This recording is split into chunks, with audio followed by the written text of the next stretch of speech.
Welcome, everybody, to day 4 of our series. It's day 4 of 7. It's entitled "The Celestial Bodies: The Gospel of Jesus Christ." The series is it's from the Tabernacle Code, and it's entitled "Blueprint of the Apocalypse."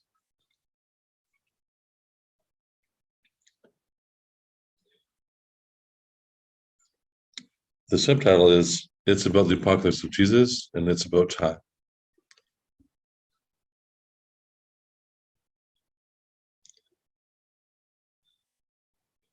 And the main objective of this series, like I said, it's a 7-part series, is to reveal the supernatural evidence of the truth of the Word of God and of the apocalypse of Jesus Christ, divinely encoded in the tabernacle pattern for the observations of the last generation. And today we've had a few days of kind of presenting a few things here and there that were kind of background and things that we wanted to show. But today we actually begin to present. I'm going to move this over here a little bit. Present the evidence for the Tabernacle Code and its purpose objective. We said that the code is a pattern to convey information that is purposed to be observed and understood by the recipients. So what is the purpose of the Tabernacle Code and its proposed objective? So again, the title's up here.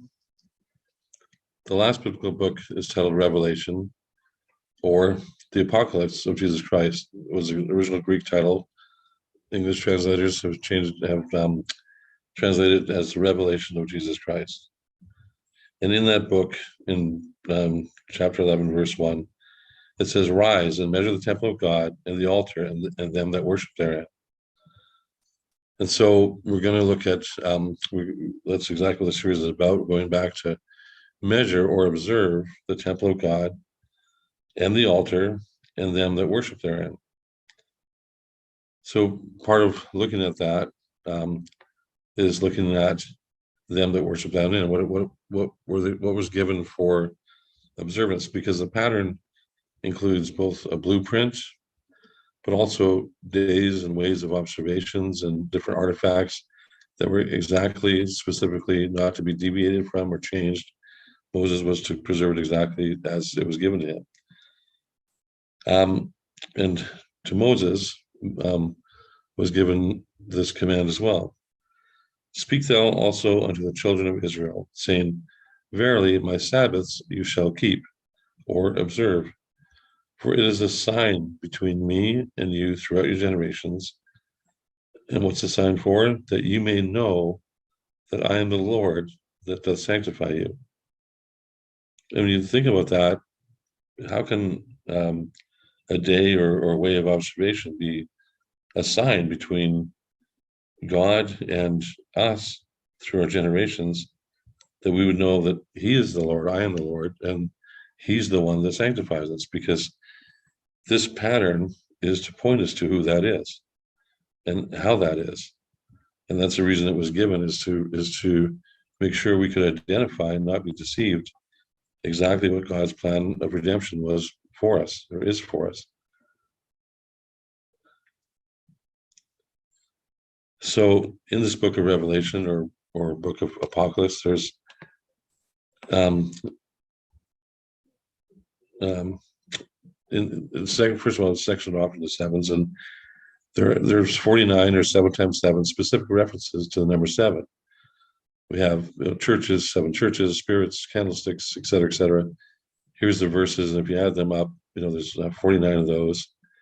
So 7 is obviously a very prominent part of this revelation of this of Jesus Christ, and who points us back to this pattern.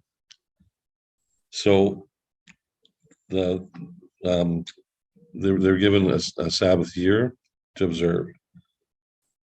And this is before they'd entered the land. Remember, the land is the promised land, and this is the land that I'm going to give you. Once they got into that promised land, and once they got to the promise, so when you enter the land I'm going to give you, the land itself must observe a Sabbath to the Lord. For 6 days sow your fields, and for 6 years um, prune your vineyards and gather the crops. But in the seventh year, the land is have a Sabbath rest, a rest of the Lord. So 6 years, the land, you could work the land. In the seventh year, the land was supposed to rest. And that is in relation, really, to two things. On the seventh day, God ended his work, which he had made, and he rested on the seventh day from all of his work, which he had made. And God blessed the seventh day and sanctified it, because that in it, which was the seventh day, he had rested from all of his work. In other words, sanctified means to restore to proper use. So if I have a pen and I'm going to use it for opening my mail, like an envelope opener or whatever, that's one way I can use that pen. But when I write with it, it's sanctified for its original use. So I'm using it the way it was intended to be used, not for some other way that I've found to use it. So this day was always to be a day of rest between the Lord and between all of his people, in celebration and harmony of dwelling together with God and resting in him, resting in his word. And that's, being sanctifying that day is setting it apart for God's purpose. The Sabbath day became a commandment as well as a sign. So it's the fourth commandment. Remember the seventh day to keep it holy. 6 days thou shalt labor and do all thy work, but the seventh day is the Sabbath of the Lord thy God. In it thou shalt not do any work, thou, nor thy son, nor thy daughter, thy manservant, or their maidservant, nor thy cattle, nor any stranger that is within thy gates. For in 6 days the Lord made heaven and earth, the sea, and all that is in them, and rested on the seventh day. Therefore the Lord blessed the seventh day and hallowed it. Hallowed it means made it holy, set it apart for his purpose. So the seventh day, the Sabbath, Sabbath day, Sabbath year, all points us back to creation, and it becomes a sign to show you that I am that creator. I am the one who, from the beginning, created everything, set that day aside, and I'm the one that sanctifies you, us. So we go to measure and we go to observe, and I'm going to go through things, hopefully in a pace that everyone can keep up. And we've touched on all these things before, and now we're going to get a little bit deeper into it. So we looked at a timeline of between Adam at creation, and remember that man was made on the sixth day, and on the seventh day God rested. So Adam at creation to the time of the ark of salvation, in Noah's day, which was the flood. Remember, all were invited into the ark, but only 8 entered, and they didn't trust the word of God. They didn't trust Noah. They thought that he was drunk, or just that he was crazy to be talking about entering into this ark. But those that didn't enter in perished. And Noah's name actually means rest. It's for in him the rest of this curse would be lifted, and that curse came through through the first through Cain, and through the whole thing that when sin grew up, it turned into murder, and the ground was cursed, and that came from Adam and Eve, where the curse first was pronounced. But there would be a rest from that, and there would be a restoration from that, and it would begin with Noah. So the time we looked at was 1656 years, and we observed before that every 6.9 days is how we observe time was that after thousands and thousands of years of observation, that the Earth rotates 360 degrees every 24 hours. So every 6.9 days, it's 165.6 hours, and the Earth rotates 2,484 degrees. So we made that observation before, we talked about it before, and we're just comparing it to this timeline. The second timeline we're comparing it is from that arc, from that time, the 1656 years, to the time of Jesus' ministry beginning at 27 AD. And that period of time is 2,484 years. But in looking at this, we also observe other times that God gives. Because remember, all these times we're looking at, God, asks us to observe the celestial bodies to learn how to measure time. He asks us to observe the seventh day, a very specific time of his choosing. He asks us to observe the seventh year. And he gave us in prophecy different things to observe. For example, one was a day for a year of fulfillment, one day of observation for 1 year fulfillment. For example, the 40 days that the spies wandered and came back with a bad report of the promised land would equal 40 years of wandering in the desert in fulfillment. We have 360-day per year for prophetic years being 360 days long. And examples are 1,260 days given in the book of Revelation as well, which is 42 months of 30 days, or 3.5 times 360-day years. So these are things given us for observation. And now looking back in time today, we notice something. And that what we observe is that the difference between 6.9 and 7 is exactly equal to the difference between an observed year and a prophetic year. So for example, 7 divided by 6.9 equals this long number here. When we multiply that number by 360, you get exactly 365.2173913, which is how many days are in an observed year. And I mentioned previously that the accuracy to that, compared to what we know today after thousands and thousands of years, is like within 36 minutes of the entire year for being an observed year. So we note that 360 times 7 is 2,520 days. So a Sabbath year prophetically would be 2,520 days. And 2,520 years times 360 is 907,200 days.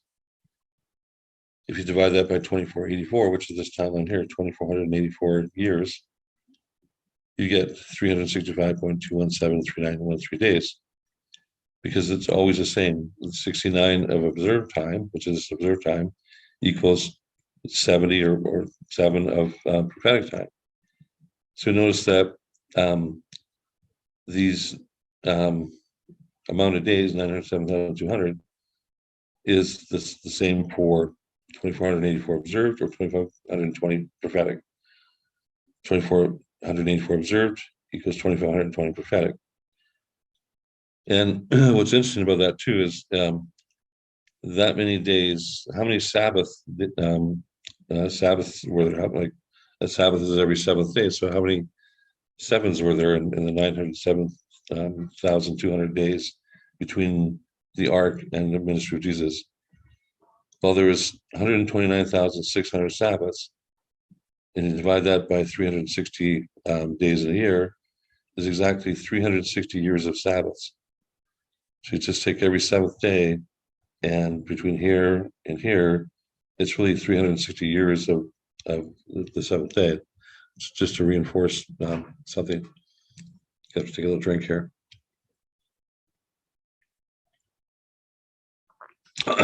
Excuse me. Let me go back now to the first timeline again. I want to observe that in a Sabbath, there's 168 hours every week. And if you take 1680 times 360, so we're using prophetic years or days in the year, you get 604,800 days. If you divide that by 1656, which is the amount of observed time here, you get 365.2173913. So again, we see that the 1656 of observed time prophetically is 1680 prophetic years. If you say, well, how many Sabbaths are in this time period? 604,800 days divided by 7 is 360, or divided by 7 and then divided by 360.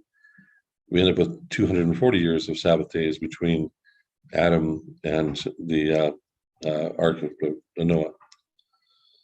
So time from man at creation to the rest in the Ark of salvation is 1,656 years.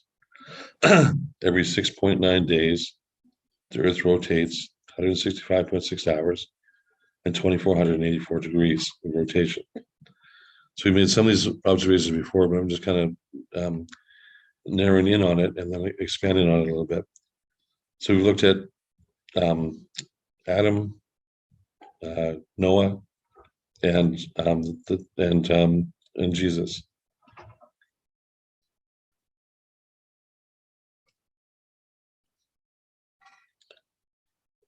Now, this is the whole time period, and it might be a little harder to see, but we've looked at it before. So let me just move this a little bit.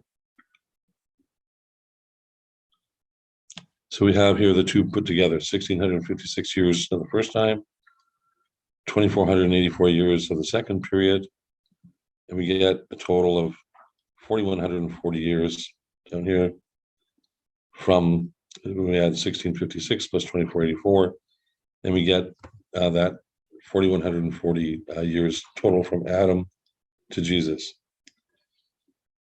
So if we take 4,200 times 360, we end up with 1,512,000 days.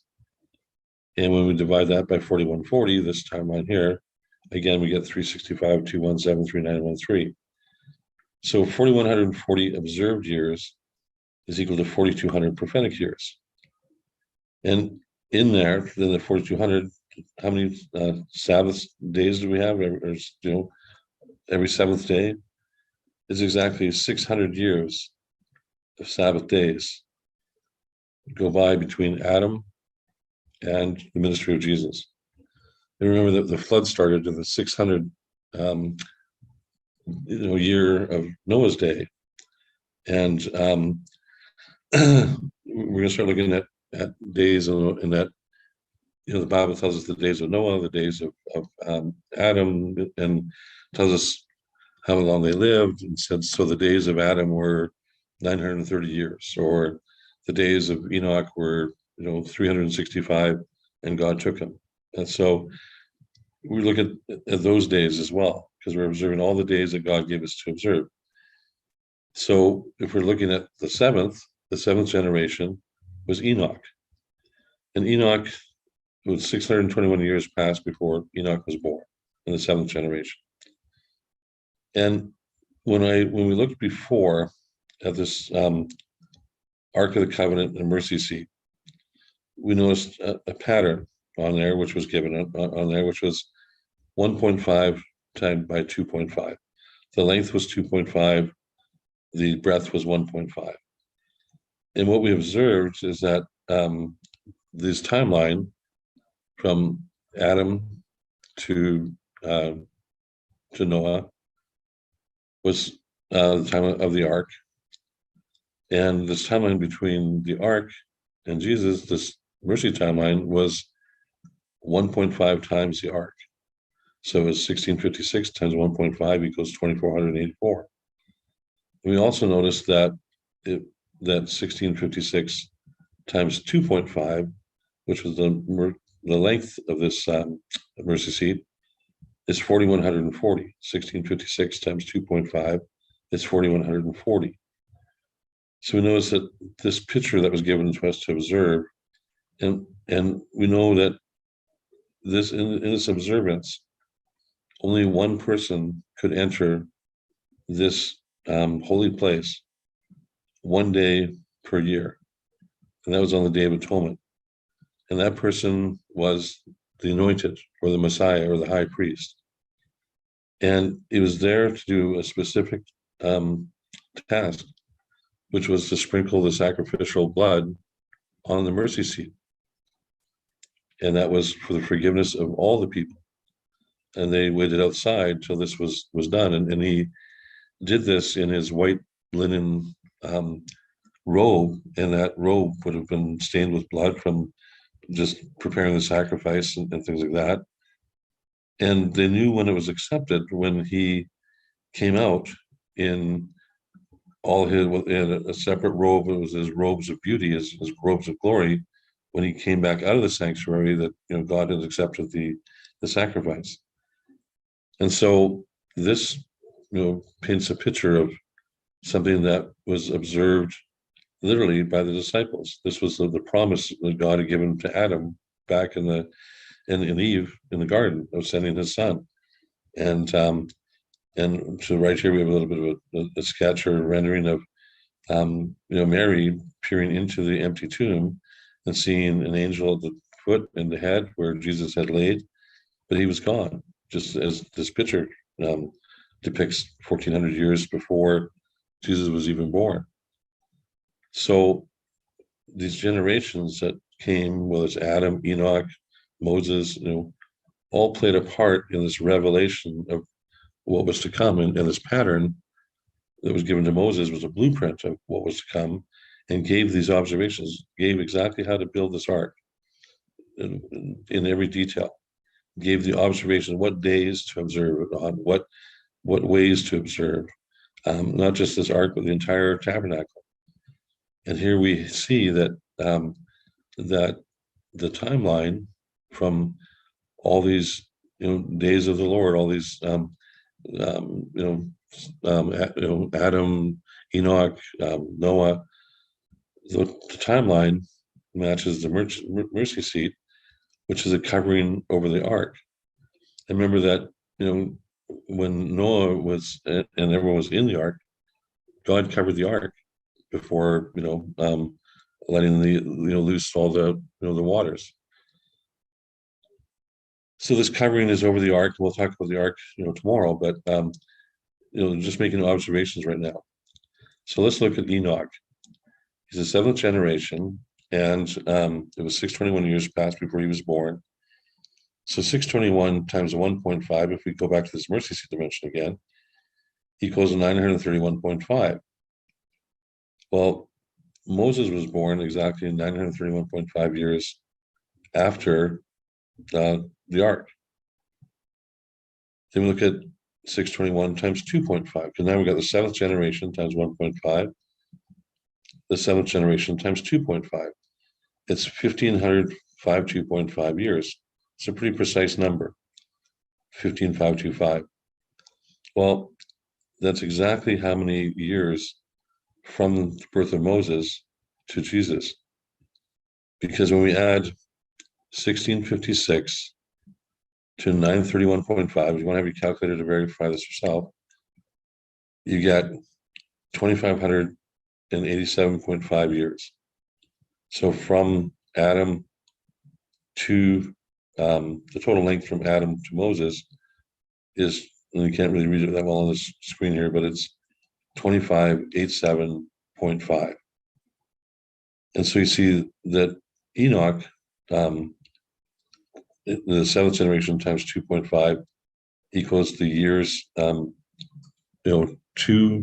Moses, and times 1.5 equals the years from Moses to Jesus. Then we look at the timeline from Enoch. How about all those that lived after Enoch? Because Enoch was the seventh generation, Noah was the 10th. So what time period is this? Well, 1656 minus 621 is 1,035 years. I didn't get a chance to put it in here, but I'll have it on for tomorrow. So from here to 1656 is 1,035 years.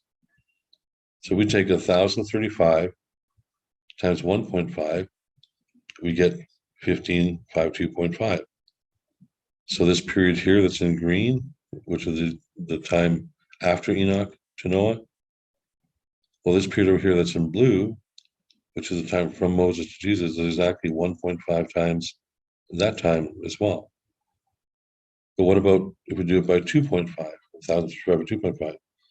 Well, that, which is the length, well, that equals 2587.5, which is exactly the time from Adam to here. And here we have this perfect jigsaw puzzle where we've now included Adam, Enoch, Noah, Moses, and Jesus.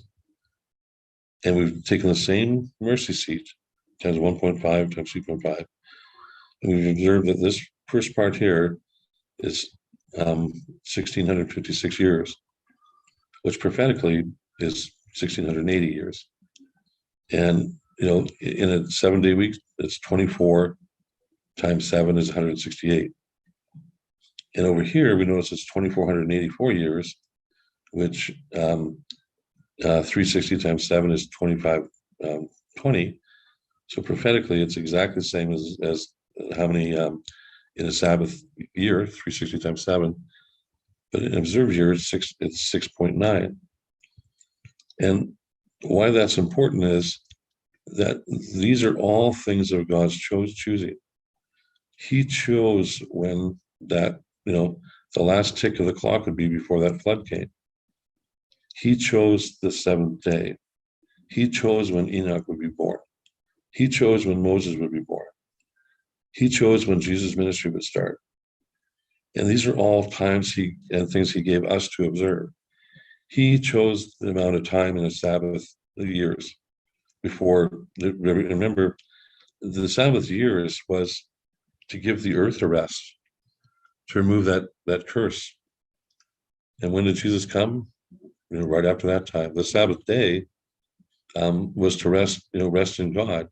And we find that between Adam and Jesus, there's 600 years of Sabbaths. The very next day, not 601, not 602, 600.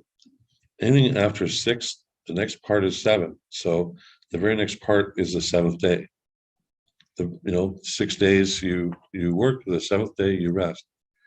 And what did Jesus do when he came here to perform this task on behalf of all of us? He rested in the tomb for 3 days. Because, when Jesus, the week before Jesus was, or actually the week of, when Jesus was crucified and resurrected, his friend Lazarus died. And he was given news that Lazarus died. And they wondered, why aren't you panicking? Why aren't you?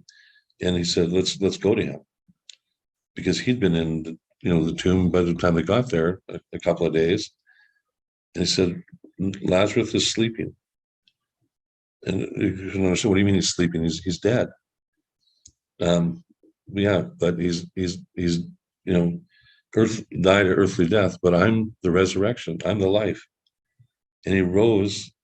He called him and rose him to life, and showed even before his own crucifixion and resurrection that he was the resurrection and the life.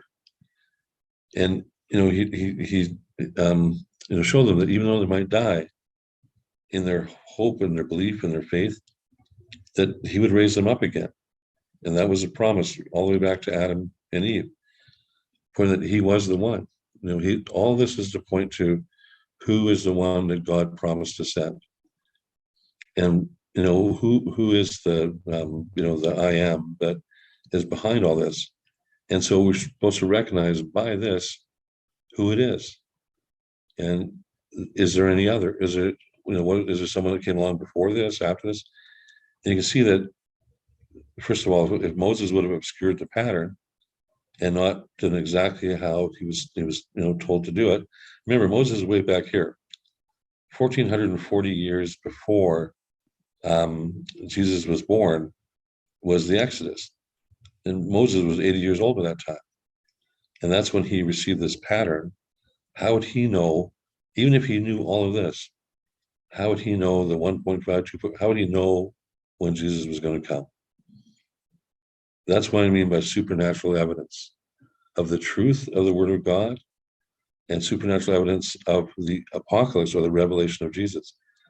He was revealed in the garden to Adam and Eve, and his revelation for the promise of God to send him to Tabernacle, to dwell with us, to restore and remove that curse, for forgiveness of man, atonement, reconciliation to God. There's no other. And when you talk about, how can the Sabbath be a proof? I've looked for a couple of years online and whatever, because I wanted to make sure that if someone else was giving the testimony, that they would give it, and I would be able to just support it. But I haven't seen any, and this is the first time that I'm aware of, publicly, that I'm talking to you about these things, is that the Sabbath is evidence of the creation and of the rest and who it was, and why are all these sevens? And we're going to get into it more and more. But this is just, as we start to dive in a little bit deeper, we're going to take a little bit more time to explain each area. I want to look at this, what it says. Speak thou also unto the children of Israel, saying, verily, my Sabbaths you shall observe, for it is a sign between me and you throughout your generations. And we looked at some of those generations, and that ye may know, not guess, not hope, you may know that I am the Lord. Whoever is saying this, I'm going to show you who that is. My Sabbath is going to point to who that is. And I'm the one that sanctifies you. And who is that? And we see that a code is a language to be observed and understood.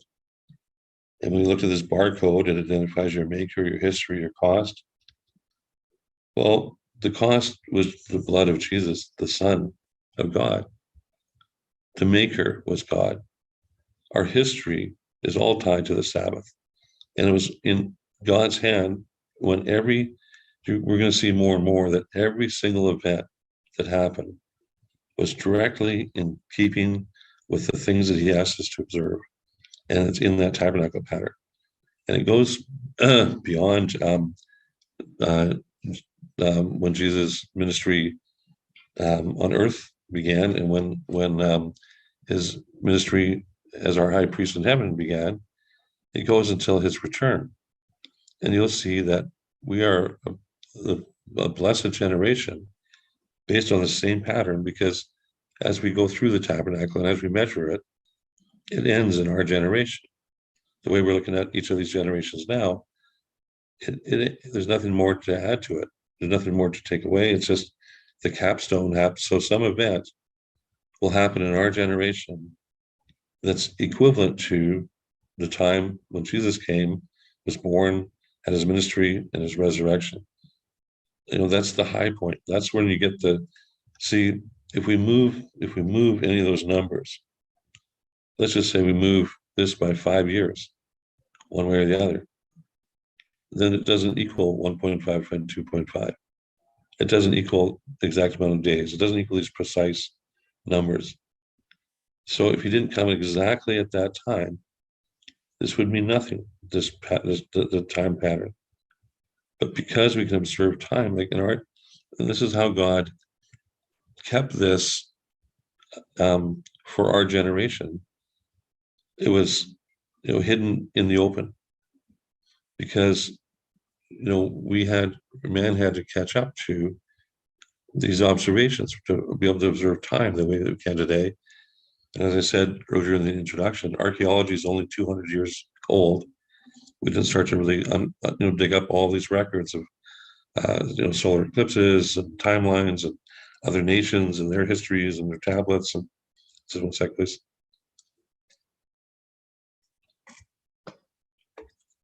And also, man didn't agree on the same calendar, the same hours, days, seconds, et cetera, like all this, even the biblical timeline 50 years ago, was still off. There's still more information needed to come to where now we have a very, very close, very, very good. We filled in the gaps of timelines, and we'll go through that.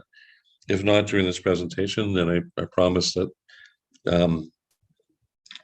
like after the 7-part series, I'll be doing this once a week on tabernacle.com and sharing it with everybody who wants to subscribe, including Sandy and her ministry.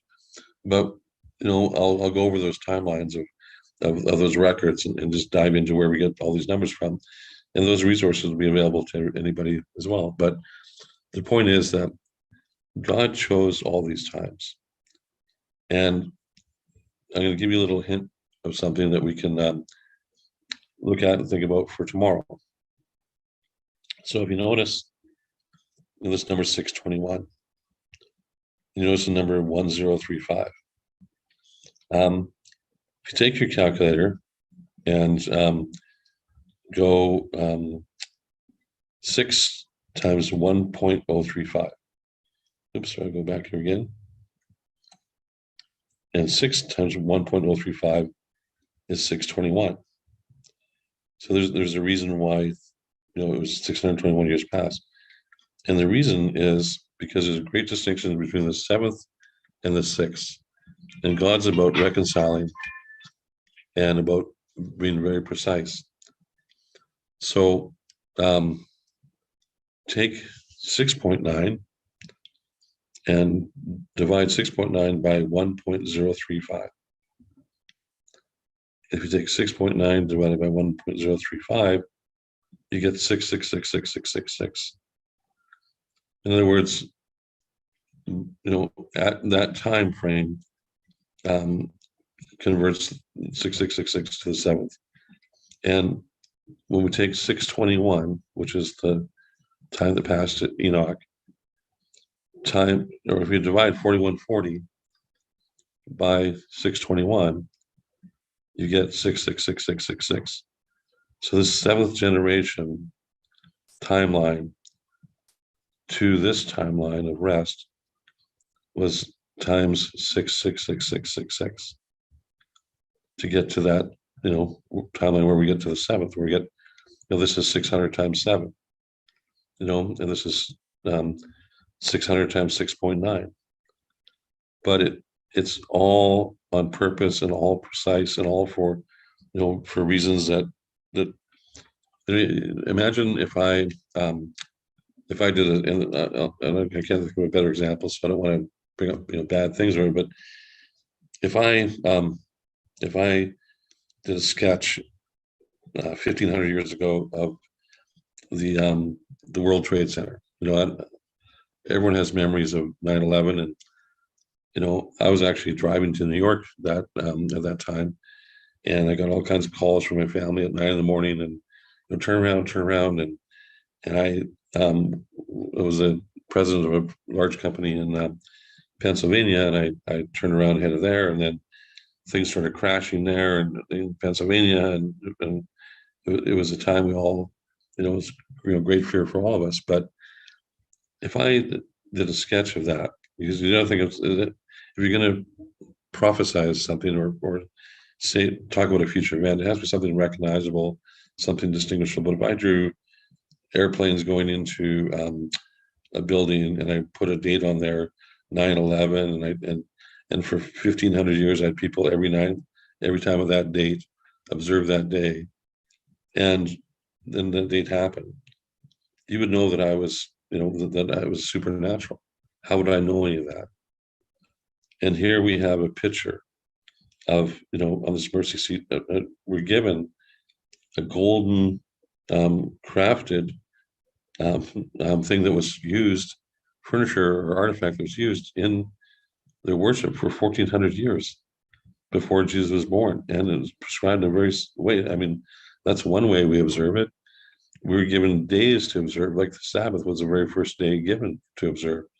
We're given other holy days of how to observe it, but these are all things that God chose and said, make these observations, because when you observe these things, after you've observed them, I will dwell again with my people.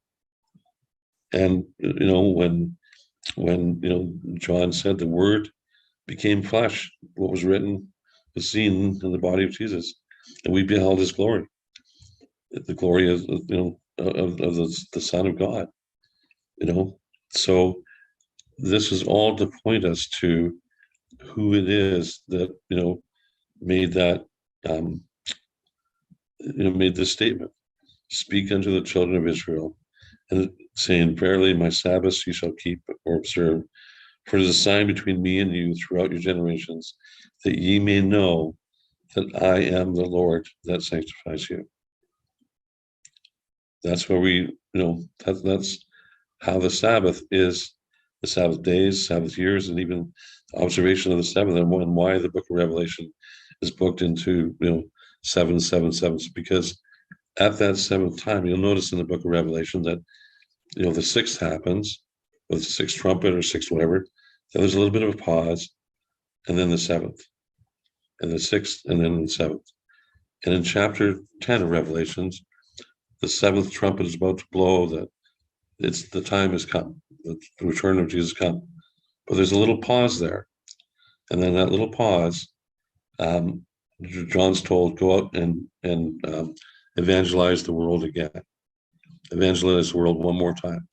And John knew about that because he was the last living apostle. He had seen it all. He's seen the world evangelized. He's seen all of his fellow apostles martyred. He's seen, and he was, the teacher of that time of the whole gospel. He was 90 years old, and so he was sad in getting this revelation. It said because he knew the time was far off. He was hoping it would be in his lifetime, but it tasted like honey as well on his lips, because he knew, and he could see, he was given a chance by Jesus to see this return and when it would be and how it would be. But that generation that is given an instruction, and that instruction is, rise and measure the temple and those that worship at the altar, because when we look back now with our perspective of time, and we look back and see the original pattern, and there's nothing, no corruption that can get in the way of it. No man, no preacher, no spiritualist, no secular teacher, whatever, can say, hey, this is what the truth is about Jesus coming, or about God, or about His plan of redemption. That is the plan, and the plan doesn't change. It hasn't changed since Adam. It's been revealed further and further and further, and it's the story about the greatest freedom fighter that ever lived. I mean, Jesus, died for us, but he lived, lives for us, and we live, he lives through us. Like, it's an amazing thing, and it's supernatural.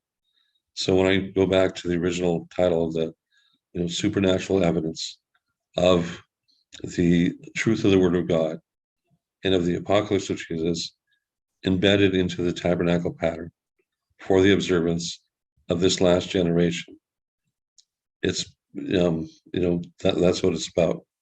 And so I'm going to end it at here. It's day 4. We have 5, 6, and 7 coming, and I want to just thank you for